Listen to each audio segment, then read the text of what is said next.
What's going on, everybody? Welcome back to Bridging to Geekdoms. I am your host, Robert Slavinsky, and with me, again, thankfully, amazingly, and from all times to come, it's the one, the only, the skinniest of peas. Oh, hey, what's up? Colton Payne! Yay! Hey, Addy. What's up? Swiggity swag. Swiggity, swiggity swag. So what's going on, everybody? Today we're going to be talking about a handful of things, actually. There's been some pretty interesting things going on in the pop culture world in regards to Marvel, in regards to DC. We will talk about the Snyder Cut briefly because I did do a very in-depth review the other day.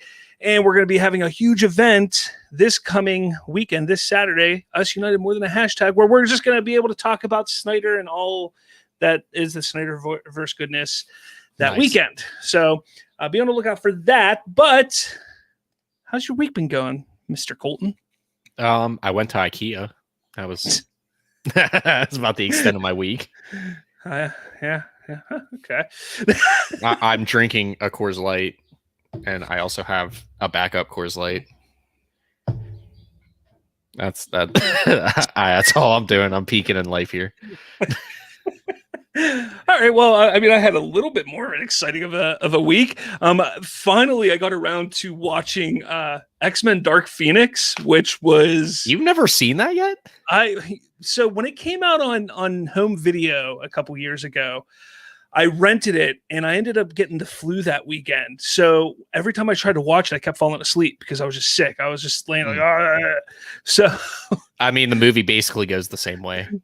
Basically is, so, yes. You didn't miss much. I did not miss much at all. I kind of regret watching it and not spending the time watching the Snyder Cut again, but yeah, I definitely wanted to check it out, and I finally did, and I regret watching it because it is a pretty horrendous film for sure. It's a turd. It's one of the worst X-Men movies, unfortunately. So it is what it is.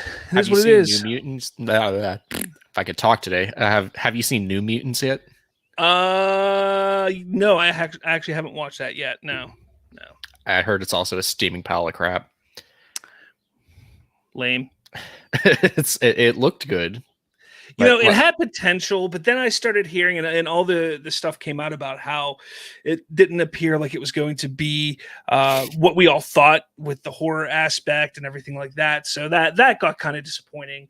That's why I kind of didn't just run at it. It's one of those ones just like Dark Phoenix became. If I get a chance to check it out, if I come around to it and I'm bored, I'll watch it. Otherwise, I'm not going to go out of my way.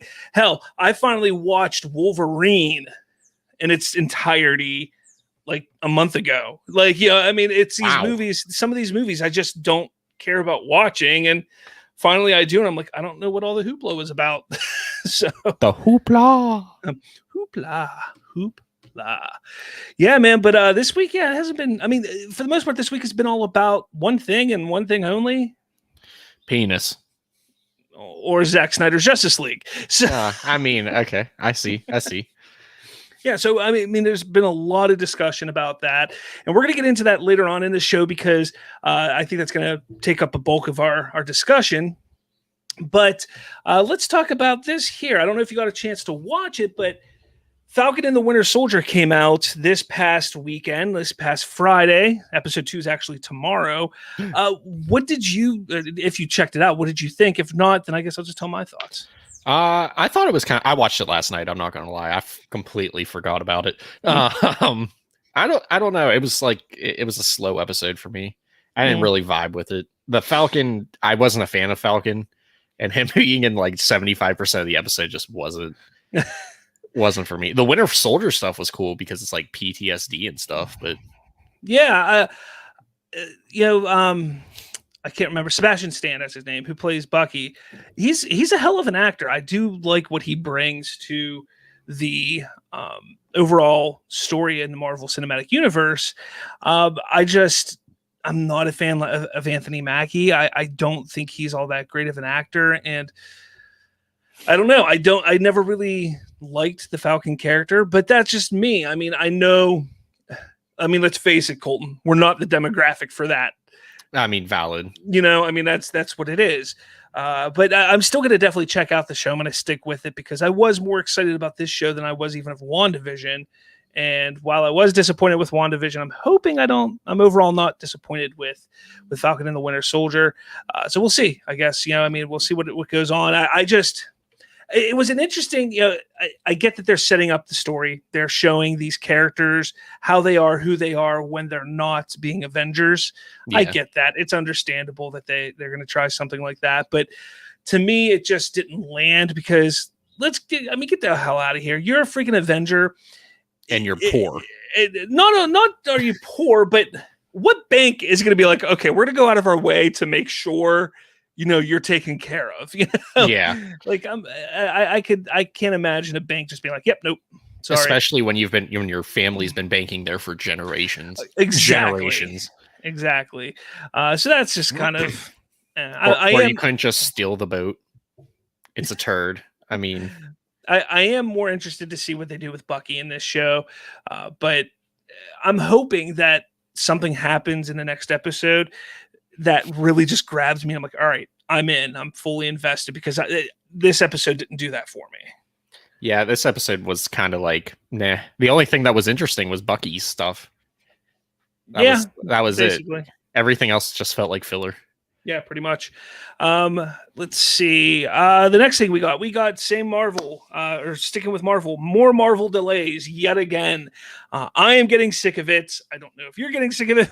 I'm getting sick of it. I don't want to pay the premium price to watch Black Widow. Well, that's the thing. Black Widow has moved from its May date to now July 9th, I believe it is. It's something around there. July 9th, which then moves Shang-Chi from its July date to mid-September. Okay, look, here's the deal. Like, you forgot the Eternals and Spider-Man. Eternals comes out in November, and I think Spider-Man comes out in December. Those didn't move though. Those have been there for a while now. I didn't know that. My bad. Yeah, loser. What the hell? Yeah, but fuck me. God. But honestly, I wish Disney would have just bit the bullet, 6-7 months ago and said, okay, Black Widow, we're just going to release you now on Disney Plus. $30 premium and just get it out there, because Shang-Chi, there's no reason why that can't come out in July still. I mean, they're done with it. It's wrapped. It's shelved, They just keep pushing everything back because they don't want to drop anything on Disney Plus. It's like, first off, Black Widow is 10 years too late. You're not going to, it's not $1 billion movie. So regardless of what you do with this, you might make a few $100 million, but this isn't $1 billion film. Now, I do respect and I appreciate that they're trying to help the theater chains, because they're like, look, we want to make sure we have a movie for the theaters to play when they reopen. I get that. I respect that. But they need to read the room. Take a look at what Warner Brothers has done. Warner Brothers is killing it right now because they're releasing day and date on HBO Max as well as theaters. And, okay, theaters may not be getting as much money, but there's not many theaters freaking open. Yeah, so, I would say there's one in the area around here. Exactly. And that's kind of the point I'm getting to, is like Black Widow. I can understand if it was like an Eternals or Spider-Man or an Avengers movie, that you're okay, look, that's a theatrical experience we want you to see. But freaking Black Widow, not that I'm not 100, like I'm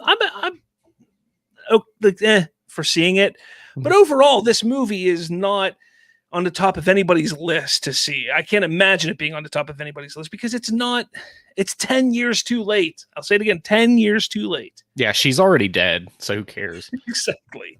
Shang-Chi I am interested in seeing. I'm kind of shocked that there's not been any marketing for it yet at all. Nothing. We've got not a single thing of marketing for Shang-Chi, and this movie is now out in 6 months. We got the symbol there. Yeah, as I point to my screen, no one else could see, but we got the symbol there on the bottom left. Yeah, yes, we got the logo, but yeah, that's all we got. There's literally no marketing that's been done for this movie yet, and we're 6 of May, or April, May, June, July, August, September, 6 months. So that's probably going to be ramping up soon, marketing for that. And once they start marketing that, people are just going to forget about Black Widow to begin with. Yeah, because they haven't even really marketed that at all recently. No, they haven't. So I don't know. I think they should have bit the bullet 7 months ago. Honestly, what I think they should have done, is dropped it New Year's Day. They should have dropped it New Year's Day on Disney Plus, and because they had Soul drop on Christmas, and Wonder Woman dropped on Christmas, and this would have been a nice little like, hey, Warner Brothers, you dropped Wonder Woman, well, here's Black Widow, and it would have been a nice little war. Like, okay, who's going to win this weekend now? But hey, speaking of it, have you seen Soul? I did. I actually did a review on here. I was not a fan. I was disappointed in how not sad it was. Because I frequent TikTok and everybody's like, "Oh my god, it's the saddest thing you'll ever see," and I watch it and I'm like, I didn't even like tear up. I didn't think about tearing up. Not even a little. Like, yeah, it's cool about talking about like death with kids, but like. I don't remember because it's kind of a movie that I just was like, I saw it, I reviewed it, and I was like, I'm done with it. But check out my review because I explained there's so many things that they did wrong with that movie that could have just little things that could have just made it so much better, and they just didn't go that route. And I'm just like, this is ass. Yeah, it's disappointing. There's something else I watched, but I can't remember what else I watched. I don't remember. I've been playing Call of Duty. I should have pulled this up before we started.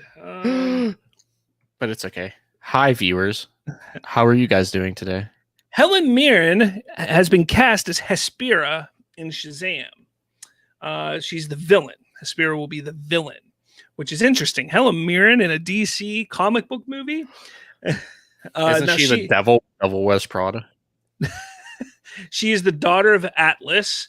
And I mean, this is looking to, I think it's to begin shooting within the next few weeks, actually.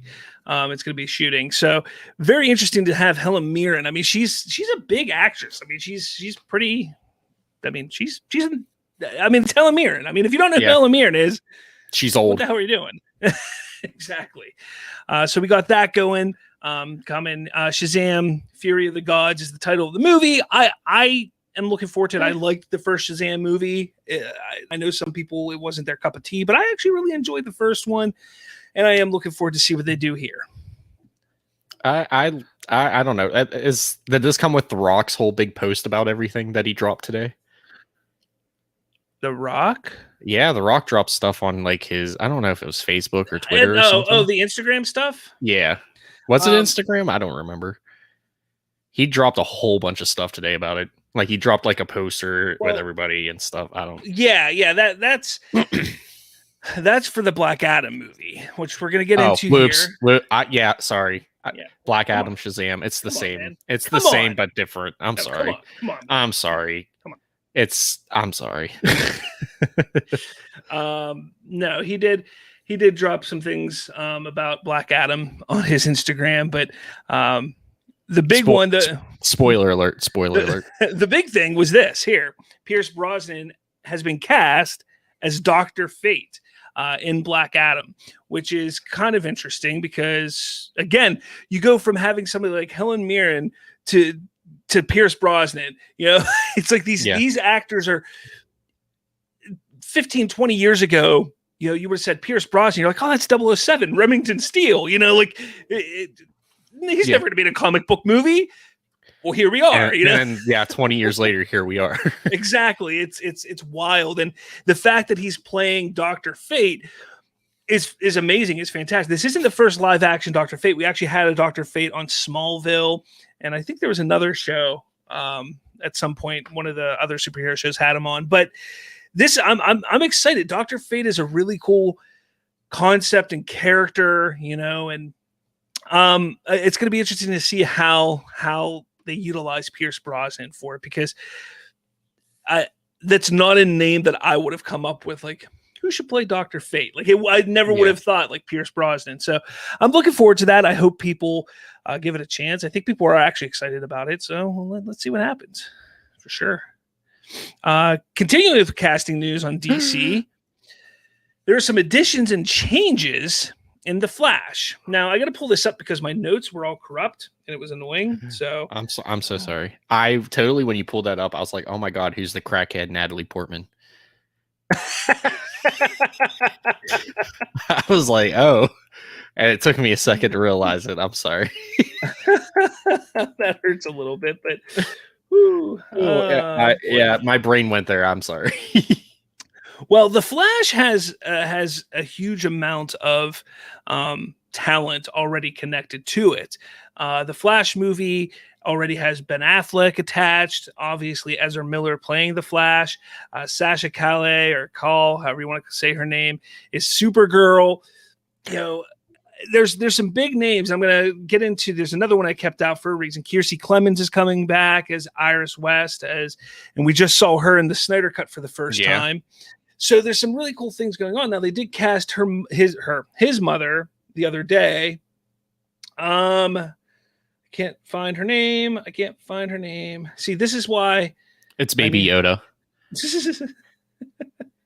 No, I literally I sent my notes to myself, and they just stopped working. Like it won't open for me. I don't know what the hell's going on. So Maribel Verdú, or I can't say it. Either way, she's known probably best for Pan's Labyrinth back in 2006. She's been in a bunch of smaller, independent and not American stuff since then. But based on her name, that makes sense. Yeah. So she's playing Nora Allen. We then had the unfortunate thing, if you see in the little picture there, the one all the way over to the far. What would that be? Right? I don't know how people are looking at it. I'll say right. The far right. The two guys are crackhead Natalie Portman. But Billy Crudup, who played Henry Allen in the Snyder Cut and 2017's Justice League, had to step out due to scheduling conflicts with his other projects going on.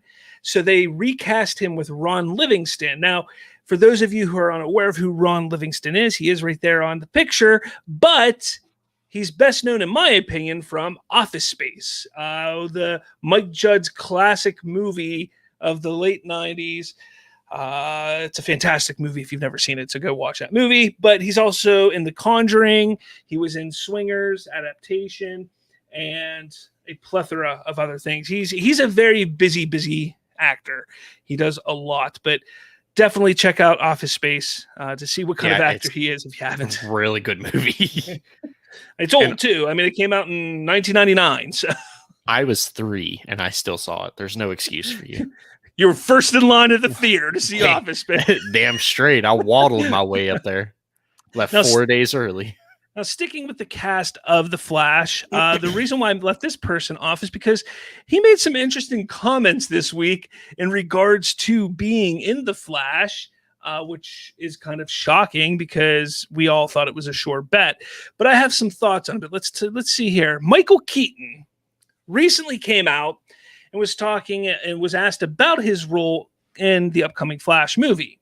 And he goes, to tell you the truth, somewhere on my iPad is an iteration of the whole Flash thing, he said. I called them and said, I have to be honest with you. I can't look at anything right now. I'm not being cute or coy. If I talk about it, I'll be just bullshitting you. I don't really know. I have to look at the last draft. Then he continues on. I keep because he's talking about being in the Flash movie. So, first off, he's sitting there saying, like, look, I didn't really even look at the script. It's sitting on my iPod. I haven't looked at it yet. But then he goes on, I keep my eye more on the COVID situation in the UK than anything, he said. That will determine everything. That's my first thing about all projects. I look into it and go, is this thing going to kill me? Literally. And, if it doesn't, then we talk. So it's interesting because right now, right there, he's saying, well, I really haven't even looked at the script, blah, blah, blah, blah, blah. And then he sits there and says, well, the COVID thing also, if COVID's bad over there, I might not even go because that's where they're filming is over in the UK. So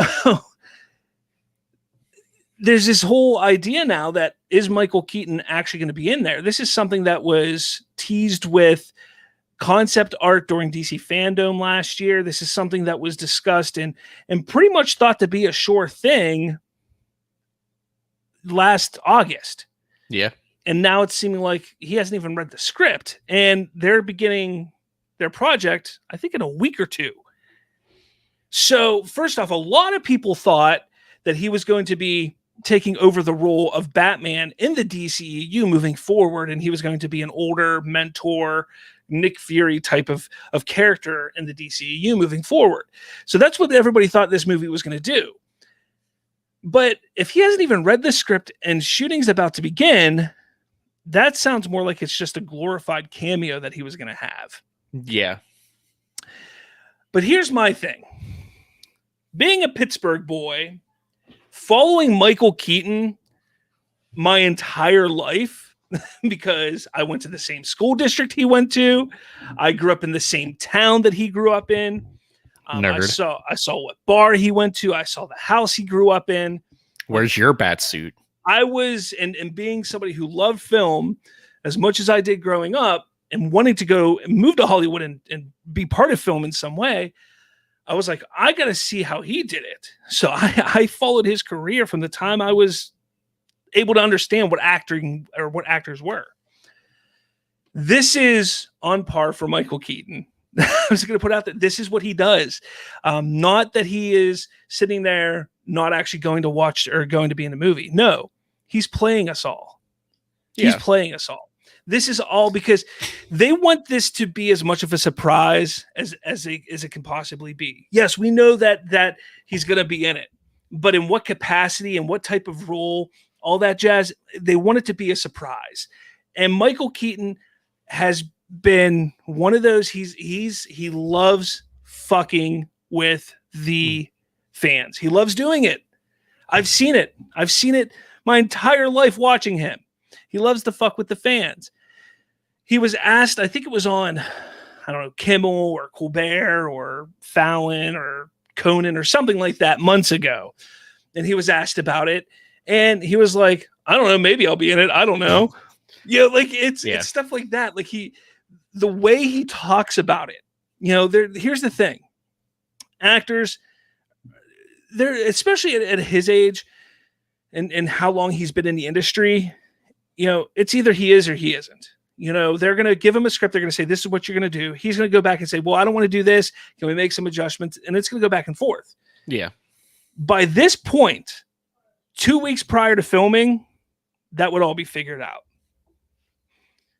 So in my opinion, I think he's going to be in it. I think he's fucking with everybody. I think he's just having some fun being like, look, guys, it is what it is.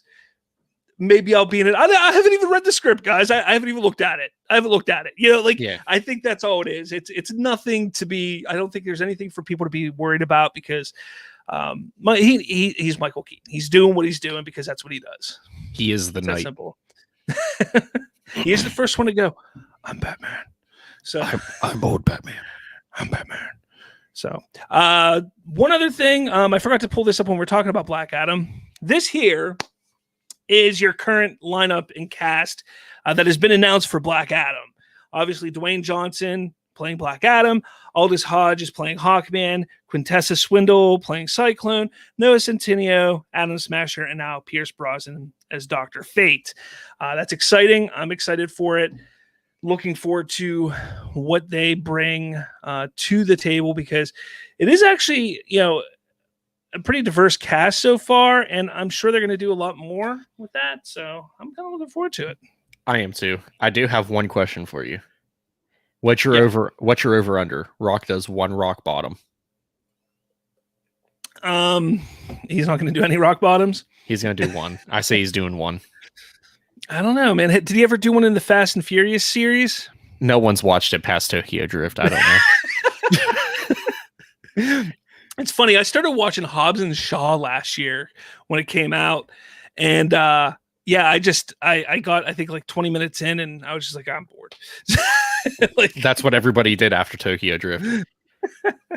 Even some of us during Tokyo Drift. Guys, I do want to just, discuss this real quick. If you haven't yet, make sure you go to HBO Max, check out Zack Snyder's Justice League, officially out on streaming around the world. It has broken records. It has destroyed servers. It has crashed websites. This thing is a big hit, a big phenomenon. Don't let what you're hearing on the internet fool you. This is a much bigger movie than a lot of people actually realize, and there's a reason why they're hiding the numbers. But make sure you head over to HBO Max, watch it. Super dope. A million times if you can. Just today they released the Justice is Gray version, which is the black and white version of Justice League. Or I was watching that. I was like, because I don't have the app on my TV or anything, so like, and we use Nicole's sister's account. We allegedly use it because I know Netflix is going through and trying to fix that problem. Allegedly. But I didn't know she put on the grayscale one, and I was like, why is everything so black and white? Like, there's no color. I mean, there's some color, don't get me wrong. Like, when there needs to be color, there's color, but for the most part, it's like grayscale. It's pretty cool. Yeah. I actually haven't watched it. I did go back and watch the nightmare sequence in that, because I just can't get enough of the nightmare sequence. It is, in my opinion, one of the top 5 comic book movie scenes ever. Like, it is. I can't stop watching it because it's mostly just the Batman and Joker stuff, because it is the most intense and interesting conversation we've ever seen on screen between the two of them, and they're playing mental games with each other, and that is what is so beautiful about it, because there's that moment where Joker thinks he got one up on Bruce, and he's like, at any time, I will be glad to talk to you. Why you sent a boy wonder to do a man's job, and he's thinking he's getting under the skin of Bruce, and he may have. But then Bruce just freaking turns it around and starts talking about Harley Quinn, and you see Joker become unhinged, and he's just like, "Wow!" And you're like, "Oh God!" Like he broke the Joker. You're like, is that still a sensitive topic for you? It's such a fantastic moment, and the crazy thing is how much I love that scene. It's still not my favorite scene in the movie. So it is an amazing movie for sure. So yeah, check out the Justice is Gray version, everything like that, because look, Justice is Gray out now. So, I'm sad I didn't make it to that scene. I only made it to part 6 in the grayscale. But up to part 6, dope as hell. Actually, fun fact, the resurrection of Superman is in color. Oh really? Yeah. Whole fight's in color. Weird. I have to check that out then. Actually, every battle's in color, like the Themyscira Really? battle. Yeah. I think the Atlantean battle's on color as well. Weird. I have to check that out probably tonight or tomorrow. Dominique and I haven't actually watched, or I've watched it. She hasn't watched it yet. We were supposed to last weekend, but with her son's birthday, my kids being my kids and being crazy, and we were just too damn busy. So I'm hoping either tonight or tomorrow we're gonna watch like the first half tonight, and then the next day watch the second half. Because she could sit through a 4-hour movie. I mean, we sat and binged 2 seasons of Shameless one Saturday. Hey, only God can judge us. I feel it. But it's not like we can't binge. And I've already watched the Snyder Cut 6 times. Actually, I'm in the middle of my 7th right now. So, you judged me for seeing Endgame 4 times or 5 times in theater in the first 3 days it came out. So that was the first 3 days, kid. Of course, I watched Justice League 4 times in the first 3 days. So, whatever. See, only God can judge us, Definitely. But, we're talking about Justice League here. We're talking about the Snyder Cut. It has been a huge hit. It really has. But some interesting things have popped up over the last few days in regards to this movie. And I don't know if you guys saw. It was really good. Not the movie, but saw what the hell's going on, because how good the movie was. Yes. Tune in Saturday to find out more. Bye. Please stay, please. Please. 2 of you watching. That's, I think, me and him that is actually watching it. Hey, whatever. Hi past me or future me. All right. So I'm actually going to before I do this. No. I take that back. While you're doing this. While I'm doing this, I'm going to pull up this article here, because where the hell's it at? There it is. Pulling up articles. I'm over on the side now. So, Zack Snyder's Justice League came out last Thursday, March 18th, to thunderous applause. It was tweeted, it was social medialized like crazy. I mean, it was nonstop. Snyder Cut, restore the Snyderverse. Snyder Cut, restore the Snyderverse. Nonstop for 3 or 4 days. 5 days, really. And then, for some odd reason, on March 22nd, 3 days ago, Ann Sarnoff and Variety decided to drop an article where Warner Media Studios CEO Ann Sarnoff discussed the DCEU and Zack Snyder's Justice League. Now, from this article, people have been freaking out, absolutely freaking out. I'm not going to go through the whole thing, but I'm going to jump through some of these questions that she was asked and talk about her answers. So she's asked, why did you decide to release Zack Snyder's Justice League? And she goes, we wanted to give Zack the opportunity to complete his vision. Thanks for pop-ups. Complete his vision in a 4-hour movie, which is impossible to do in theaters. We're happy that we have HBO Max to let the rope out, as it were, and allow the fans to see all 4 hours. She's asked, what are the plans for moving forward for DC? We've got an incredible group of creators, television series creators, Max series creators, feature film creators, who are basically broadening the base of the talent that we work with on DC because we're so excited about the potential to build out the DC multiverse. Keep in mind there, look at that. She specifically states multiverse. I'll be back at that. It's one of the reasons why I was hired almost 2 years ago. The before and after was a very siloed organization with no connectivity between the businesses. DC was being developed, but in a kind of monolithic way in each division. My mantra coming in was to make it bigger and broader, and we really want to surprise and delight the fans with more connective tissues across the various media and platforms. I'm talking movies, HBO Max, television, and our game division.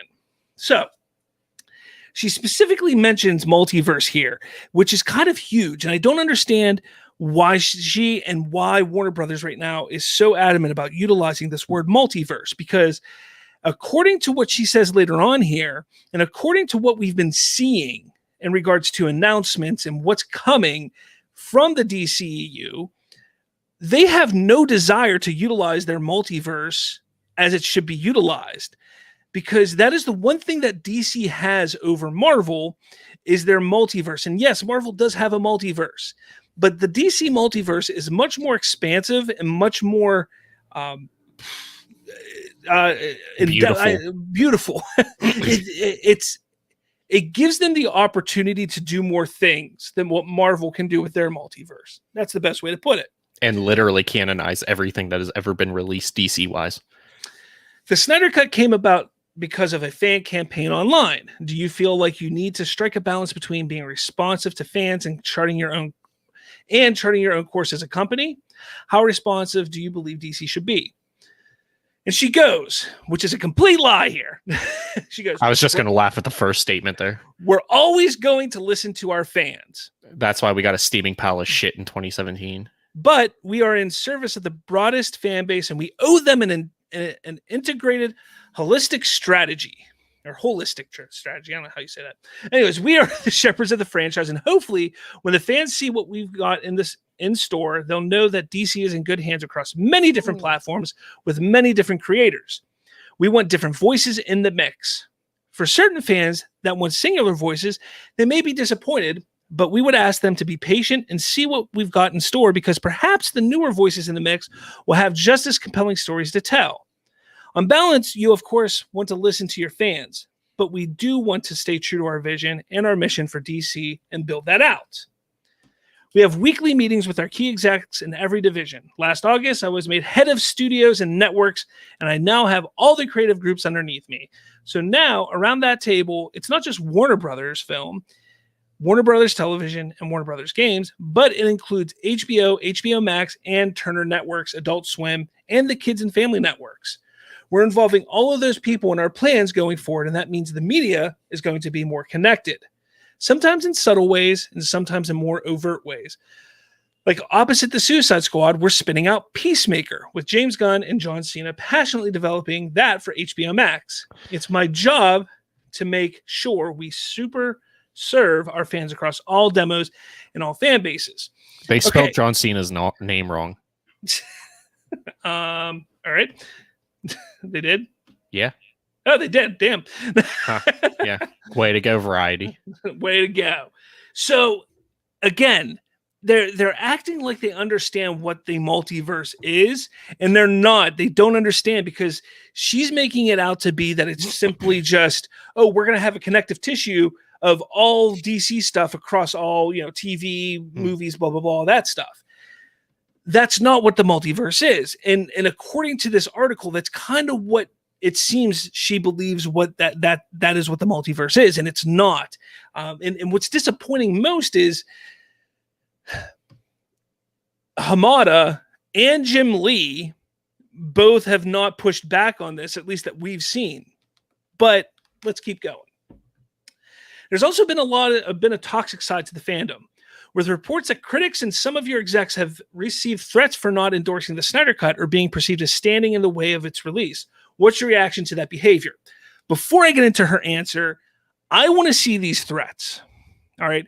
There's a difference between threats of harm and, threats of just being complete assholes. Yeah. And threats of, I'm going to cancel HBO Max, or I'm going to boycott your movies. There's a big difference there. They're making it sound like, and I have yet to see this from the toxic fans, but of course I kind of keep my distance from toxic fandom, but I have not seen these threats that they're making it sound like are horrible. So I've heard a lot of people say, let's boycott Warner Brothers, let's boycott HBO Max, but I haven't heard anything else but that. But let's go. We're not tolerating any of that. That behavior is reprehensible no matter what franchise you're talking about or what business you're talking about. It's completely unacceptable. And I agree. I agree with that. And I agree that they should not tolerate that at all. 100%. I'm very disappointed in the fans that have chosen to go that negative place with regard to DC. With regard to some of our executives, it's just disappointing because we want this to be a safe place to be. We want DC to be a fandom that feels safe and inclusive. We want people to be able to speak up for things they love, but we don't want it to be a culture of canceling things that any small faction isn't happy with. We are not about that. We're about positivity and celebration. Okay. First off, impressive that she calls out cancel culture. Absolutely impressive, because that is the first studio exec to ever call out cancel culture in any form or fashion. And with what's going on in Hollywood right now with cancel culture, thank you very much for calling out cancel culture and saying that you do not want it to be a culture of canceling things. That is amazing. However, she says, we want DC to be a fandom that feels safe and inclusive. We want people to be able to speak up for the things they love. You see this fandom over here? Restore the Snyderverse? Yeah, go to that. Oh, wait, no, it's this way. Go to there. So the campaign for Release the Snyder Cut has moved into a new phase. It's now Restore the Snyderverse. What's your reaction to this new campaign? I appreciate that they love Zack's work, and we are very thankful for his many contributions to DC. We're just so happy that he could bring his cut of the Justice League to life, because that wasn't in the plan until about a year ago. With that comes the completion of his trilogy. Completion of his trilogy? Part 1 of 3 question mark. Hell no.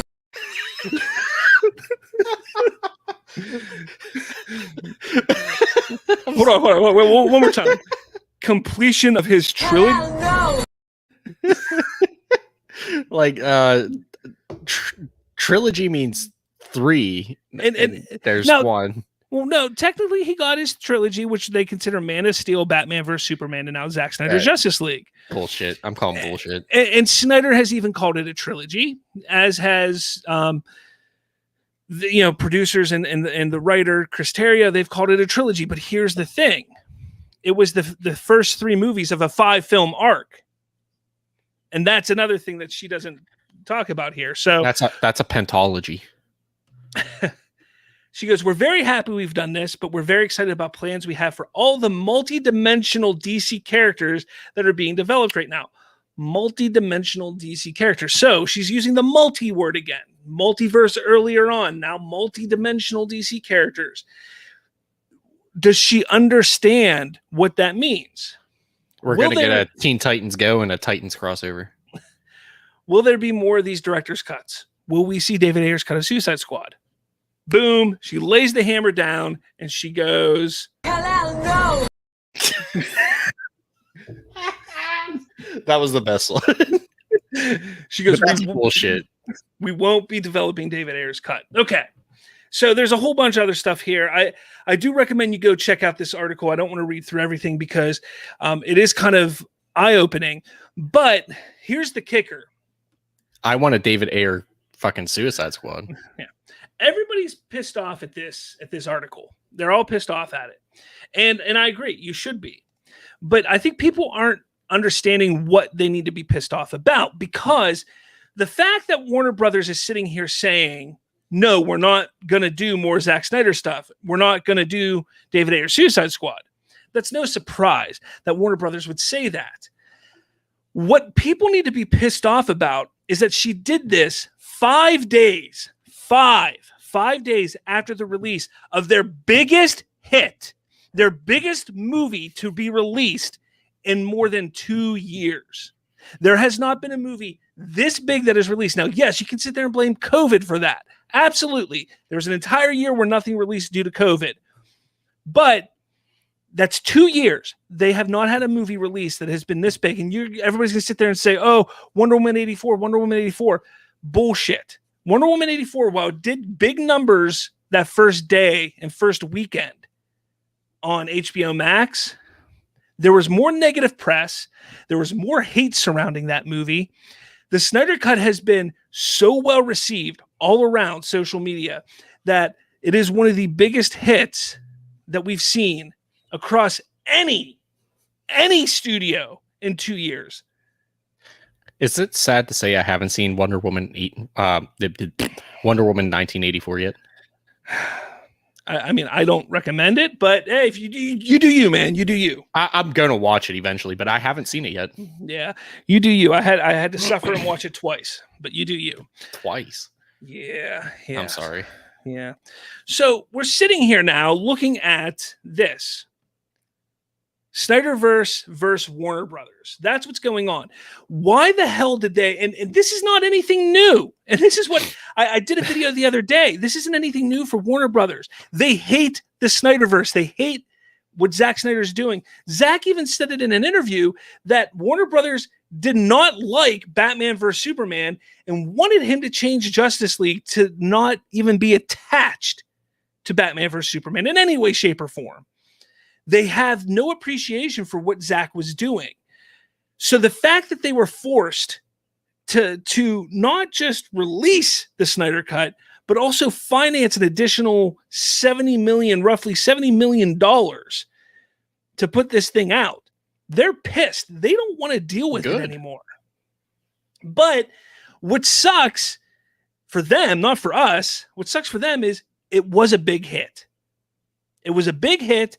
And people are watching it. Everybody's checking it out. General audience is watching it, and they're asking, why wasn't this released in 2017? Because there's no reason that it wasn't.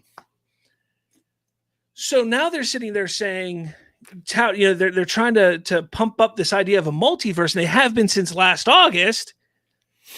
This is a perfect opportunity to branch off and have their own little multiverse. And let me show you something that I threw together the other day. Helping Warner Brothers understand the DCEU. An infographic for you.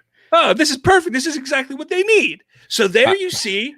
Email it to them. All the way at the left. Now, I kind of did this out of order a little bit because at first I was going to do it in order of like timeline order, but not release order. I should have done release order because then I switched to that later on. But anyways, it doesn't matter. It gives you the idea. So the first 3 movies in the DCEU, well, 4 movies really, were Wonder Woman, Man of Steel, Batman vs. Superman, Suicide Squad, Wonder Woman. Those are the first 4 movies. Now, while we know Suicide Squad is not what the vision was, we take this little line, and you see it there. There's a little line that branches off after Batman vs. Superman and goes down to another timeline. So those first 3 movies that are shown there, Wonder Woman, Man of Steel, Batman vs. Superman, that's where your DCEU starts. You then go straight across and you can have the shitty Suicide Squad. You can have the shitty 2017 Justice League. You can have the manipulated Aquaman that doesn't attach to what Zack Snyder was making anymore. You can have Shazam. You can have Birds of Prey, Wonder Woman 84 in the upcoming Flash movie. You can still do that straight across. Nobody's going to question it. You want to do that? Go for it, Warner Brothers. More power to you. But there's no reason why you can't let that little branch go down and have, say, David Ayer Suicide Squad. Oh, look, Zack Snyder's Justice League. That just came out. Hey. Ben Affleck's Batman. Justice League 2, Justice League 3, a Cyborg movie, a Deathstroke movie, and whatever else they want to throw in there. That there is the beginning of a multiverse. Right there. That is proof. That is the start of a multiverse. Why? Yeah. Like, how do they not see that? Email it to them. Hashtag HBO Go or HBO Max. Sorry, they have like HBO everything. It's just it's one of those things. It's like they have no idea what the hell they are truly talking about. They act like they're talking about a multiverse, and oh look, we got stuff on TV, we got kids stuff, we got that. That's not what the multiverse is. The multiverse is creating multiple timelines branching off of a main timeline. So exactly. you want to have this other, like, come on. They have the freaking Batman movie being made, actually just ended production. That movie looks darker than anything Zack ever created. And that's not part of this main DC timeline. That's not part of that main timeline right there. That is off on its own, doing its own little thing up in the corner, being its own thing. So why are they so against success, money? Why? Because HBO doesn't know what they're doing. They don't. It's just to be blunt. So then people want to sit there and say, okay, Ann Sarnoff said it's not happening. It's not happening. Now I have I have a lot of great friends in the realm of this YouTubing, and outlets. I have some really cool people I talk to. And the day that article released, they're all sitting there like, okay, guys, calm down. It's okay. It's okay. You don't need to be upset. Meanwhile, I'm sitting there like, look, I'm not screaming the sky is falling, but we have a reason to be upset because this is not the first time that they've tried to take away the excitement and joy of what was currently going on in regards to Zack Snyder's Justice League. They leaked the damn movie a week and a half before. But that was an accident. Leaked the trailer before it came out. Information leaked out. Hit pieces were made. So many things were done. Anytime something cool or interesting related to Snyder Cut came out, a day or two later, there was a hit piece on why the Snyder Cut sucks or on why the new DCEU is what we need to go worry about. They constantly do that. And to me, this was the final straw because there was nothing. The sky was the limit at this point. The excitement behind this movie for those 5 days, the desire by not just the fans of the Snyder Cut, but the general audience of seeing the Snyderverse continue was at an all-time high. You're then going to have a top-level exec of that studio come out and say, yeah, that leads to nowhere. That doesn't go anywhere. That's done. It's over with. So don't worry about that. Don't even talk about that. What does that do to general audience members who have yet to see the movie? Turns them away. So basically what you're saying is a studio head, instead of promoting and pumping up something to be successful and for them to earn money, turn people away so they would lose money.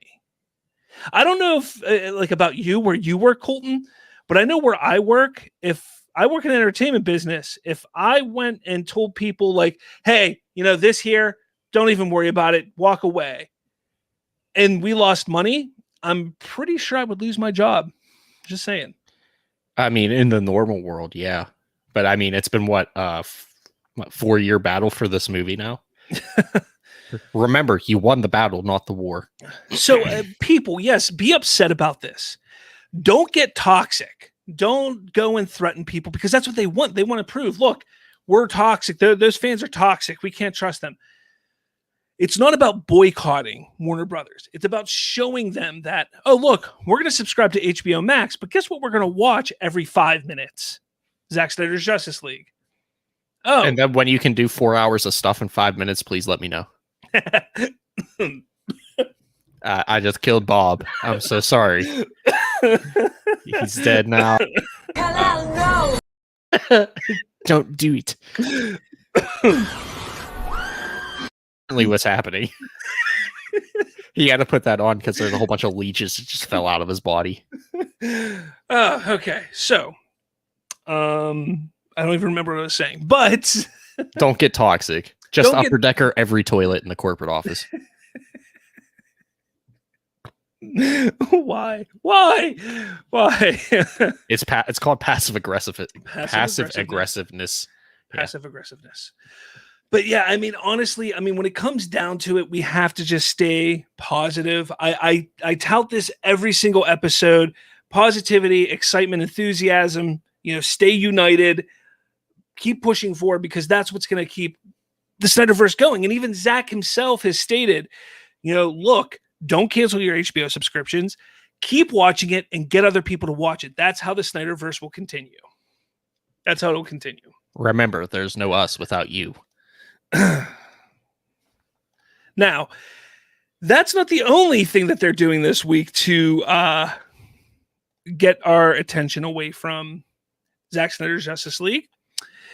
It looks like just today, Warner Brothers Pictures, yes, that Warner Brothers Pictures, who has been screwing with the Snyder Cut for a while now, has posted James Gunn tomorrow trailer. See you there. The Suicide Squad. Now, here's the crazy thing. You see that right there? That's called a red band trailer. What's a red band trailer? Well, a red band trailer is a trailer that is for rated R movies where they don't edit out the bad stuff from the trailer. It is. It's rated red. So Zack Snyder and his vision is too dark. It's too scary. Rated R, ooh, for kids, for family. But this is fine. Oh, and you know, a week and 1 day after the Snyder Cut comes out, oh, let's start promoting this movie. Right. Let's not promote Zack Snyder's Justice League and let it have 2 weeks of success. No, we can't do that. Let's show this movie that is now completely disconnected from what Zack did over there. It's getting ridiculous. It's getting annoying. And we have to be angry, but we can't show our anger through toxicity. We have to show it through our passion and excitement for what Zack has planned, what he's doing. That's what we have to do. We have to push forward in that regard, because otherwise, you know, I just am going to have to yell at you all and say, No. don't do it. But honestly, like, we have to just move forward. We have to watch the movie as much as possible. Take a look at what happened with Batman vs Superman. The 4K, like ultimate 4K edition, came out yesterday and it's sold out. Batman vs Superman, a 5-year-old movie, a movie that's 5 years old, that, remember, everybody supposedly hated, came out on home video, like super duper 4K edition, released yesterday. Sold out everywhere. Even if you pre-ordered it, some of those pre-orders have been back ordered 2 to 3 weeks. Oof. But Zack Snyder's Snyderverse, nobody wants that, right? No. Nobody wants that. It's trash, according to HBO. It's so maddening. Like, I can't. I mean, just for the sake of being like decent people, the first one ends on a cliffhanger. Like, just make a second one to just not end on a cliffhanger. Exactly. Like, just be a decent person. Hey,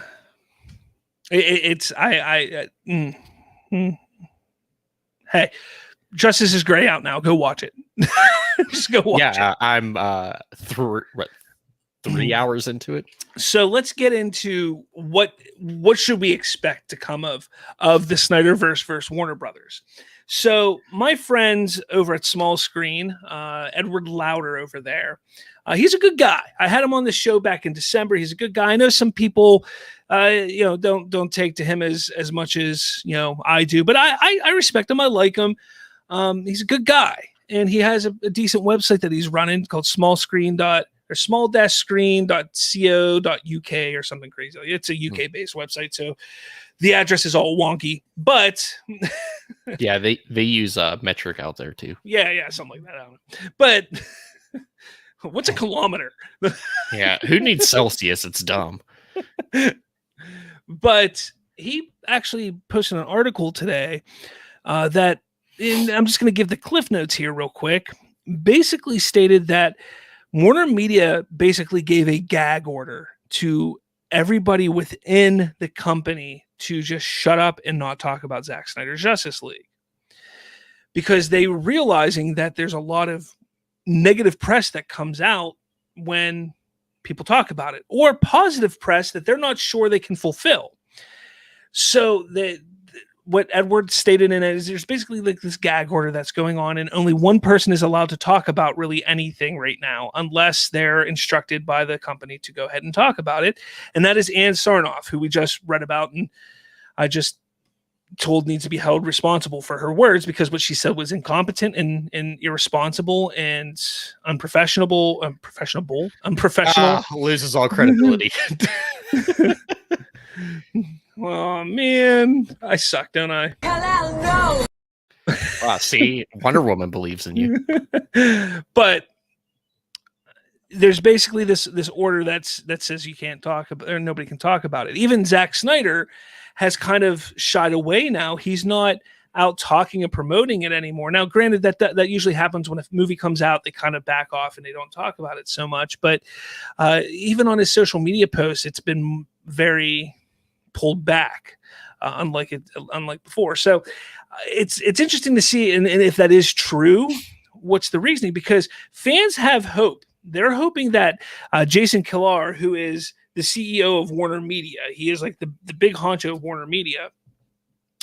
They're hoping that he can once again step in, just like he and AT&T did a year ago when they said, make this Snyder Cut happen for HBO Max. People have been hoping that AT&T and or Jason Kilar will step in again and say, you need to continue the Snyderverse. And they're all saying, Sarnoff doesn't have final say. Ann Sarnoff doesn't have final say. Well, first off, that's wrong. It's not that Ann Sarnoff doesn't have final say. It's not that she does or doesn't. She is the head of that creative table. So Warner Brothers, HBO Max, Warner Television, Adult Swim, Cartoon Network, they all sit there and they all say, okay, what are we going to do? Oh, I forgot one. DC Films is in there as well. And they all sit down. Okay, what are we doing today? Oh, what are we going to do? Oh, what are your plans for the next 2 years? Blah, blah, blah. Oh, go for it. Let's just say somebody sits there and says, oh, you know what?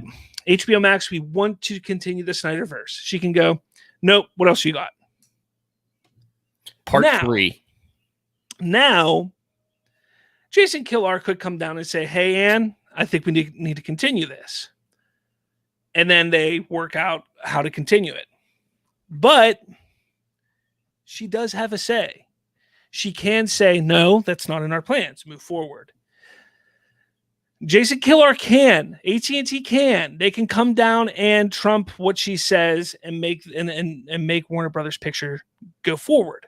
But that sets an unwanted precedent within the company, because you hire somebody to head a studio for a reason. Take a look at what's going on over at Lucasfilm, for instance. All right, this is a good example. People do not like what Kathy Kennedy has done over at Lucasfilm. They feel that her Star Wars films, with the exception of one or two of them, have been complete trash. I'm not saying I'm one of them. I'm not saying Colton's one of them. But there is a huge fandom out there that is stating that it's complete trash. How many rumors have we heard? Kathy Kennedy's being fired. Kathy Kennedy's leaving. Kathy Kennedy this. Kathy Kennedy that. Oh, Kevin Feige is going to replace her. Oh, Jon Favreau is going to replace her. How many times have we heard that? And it's never happened. Why? Because Bob Iger and Disney went forward with keeping Kathy Kennedy, signing her to extensions for a reason.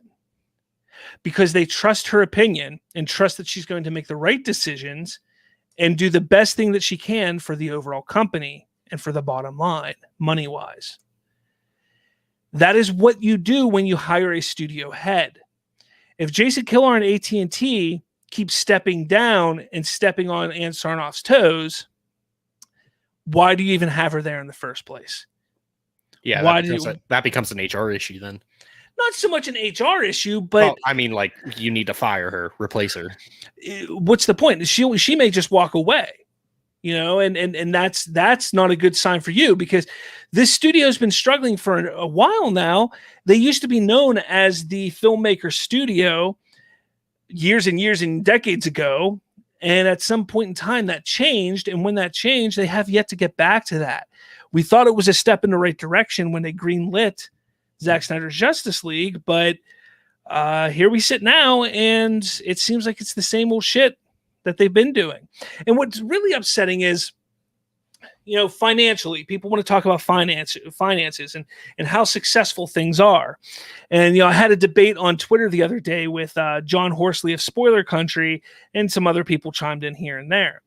And I pointed out the fact that the 4 or 5 films that you can truly say Zack Snyder has been heavily involved in, heavily involved in, either right or, you know, story was by him, directed by him, something, whatever he was heavily involved with, made more than $1 billion, made $1 billion more than every other movie combined that Warner has done without Snyder.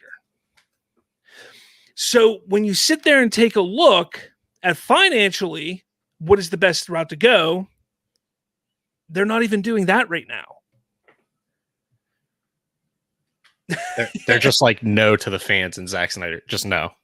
I mean, that's the thing. It's this has nothing to do with finances. This has nothing to do with anything, but they don't like Snyder for some reason. They don't like what he was doing. They could. And whether Snyder wants, because that's another question. Does Snyder even want to do this? Does Snyder want to deal with all this shit at Warner Brothers to fulfill his arc? I wouldn't blame him if he didn't. I wouldn't blame him if he went and signed an exclusive deal with Netflix for 5 to 10 years and just pumped out zombie movies for the next 10 years. I'd be fine with that. I wouldn't be mad. I mean, I want to see his arc finished and continued, but I wouldn't blame him if he walked away from Warner Brothers because of the way they've treated him over the last 10 years.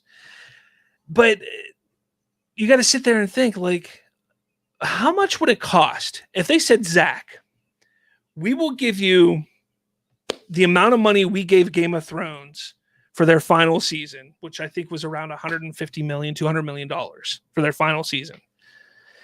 We'll give you $200 million to finish your Justice League arc. Now, Game of Thrones took that money, did 8 episodes, roughly hour to an hour and a half long each episode. So that's 8+ hours for that amount of money. Do you think Zach could do 8 hours and finish his arc? Absolutely. Absolutely. They would then make money. People would be happy. They would keep subscribers. They would gain more subscribers. And that is the minimum that the fans, I think, would accept at this point. Do we want to see a Batfleck series and movie? Yes. Do we want to see David Ayer's Suicide Squad? Absolutely. Do we want to see more? Yes. But at this point, let Snyder finish his story. There's no reason not to. You have the multiverse angle to go play off of. It's pretty simple. Like, it's not, it doesn't take a rocket scientist to figure this out. It just doesn't. It baffles me on how you can go this long and not understand what you have with this property. Yeah, it's just basic negligence at this point. It baffles me. I don't know, guys. Let us know in the comments below what you think. I know there's nobody really watching today, which really sucks. Last week we had, or 2 weeks ago, we had some pretty good comments, I think, didn't we? Or was it just my show last week? Nah, it was the death strokes, always the final stroke. And I broke everybody, and then we came out with the Justice 4, and that broke even more people. 2 Justice 2 League. That's my favorite. Justice 5. Or no, League 5. It was a good time for sure. It was a good old trilogy. I do want to have more people watch. Hopefully more people start watching for sure. And if you're watching this after the fact, thank you. Make sure you follow, like, and subscribe and all that jazz. Hi, future people. Make sure you realize on I'm going to do something here real quick, Colton, so forgive me. I'm going to do something here. I'm going to solo layout me. Oh. For those unaware, this Saturday we're holding an Us United event where we're going to celebrate Zack Snyder's Justice League. We're going to thank Zack Snyder for all that he's done. We want all the fans across the world to be involved. Last week, we asked for people to send in videos. We got a handful of videos sent in to us that we're going to show throughout the day. But this is a fan event celebrating Zack Snyder's Justice League, thanking him for all that he's done. We have shows like Bridging the Geekdoms, Lightcast. We have 4 Nerds, Fatal J, Poindexter Lounge, Super Hive, World's Finest, and Multiversity. And I think there might be a couple I missed. Pulp Culture Podcast. Some amazing shows are going to be involved. It starts at noon Eastern, 9 a.m. Pacific on Saturday. It goes for about 6 or 7 hours that day. And then it starts the same time Sunday for another 5 or 6 hours that day. There will be some awesome guests popping up from time to time on different streams. So make sure you check it out. I've heard some rumblings of a couple really cool and unexpected guests. Some people that have never been talked to before in regards to Zack Snyder's Justice League and his Snyderverse of films. So make sure you check it out. Tune in. Can't wait for everybody to join in. We will also be raising money for the Autumn Snyder Fund for AFSP. We will have a t-shirt drive, which is currently going on now. If you go find the Cultured Nerd on Twitter, they shared out the link on where you can start purchasing those t-shirts. We have a t-shirt, we have a hoodie, and we have a face mask. A little bit, not too much. I didn't want to get too in depth with it, but just enough that all the proceeds from that are going to go to the Autumn Snyder Fund, benefiting the AFSP. So make sure you check that out. So, yeah. Oh, wait, you're still muted. There we go. You're back. I was doing that the whole time I was back there. Fantastic. But yeah, I really don't have anything much more to say. I'm looking forward to next week because I think we're going to have a lot to talk about next week. I have a suspicion that some big news is going to break, whether it's Marvel related or DC, but I'm hearing there might be some pretty interesting Marvel stuff coming out very soon, so keep an eye out for that. If I'm not mistaken, Godzilla and King Kong released by that time too. Or Godzilla versus King Kong. That's next Friday, actually, I think. Oh, damn. Yeah. I think that's next Friday, isn't it? No. I'm wrong. I'm sorry. I'm wrong. That's next Wednesday. Yeah. So I'll have stuff to talk about because I like that. The Monsterverse. Yeah, I'm going to check it out. I'll definitely watch it. So we'll definitely be able to talk about it for sure. Especially with Mecha Godzilla in it. Just remember, everybody, stay positive, stay enthused, stay united. We can get through this. It's going to be fantastic. I still have faith and hope that we're going to get a continuation of the Snyderverse in some form or fashion over on HBO Max. It's going to happen. We just have to stay positive and excited and united. So keep that all Stay positive about the Snyderverse. Stay negative about COVID. Yeah, I mean, that's pretty much it. I can't say it any better than that at all. So everybody, thank you. Thank you so much for watching. This was Bridging the Geekdoms. We talked about Dr. Fate, Falcon and Winter Soldier, the Snyder Cut, and so much more. Make sure you tune in every Thursday, 7 p.m. Eastern for our live show. Make sure you hit that like, follow, and subscribe button, all that jazz. With that all said, thank you so much for watching. We'll talk to all of you later.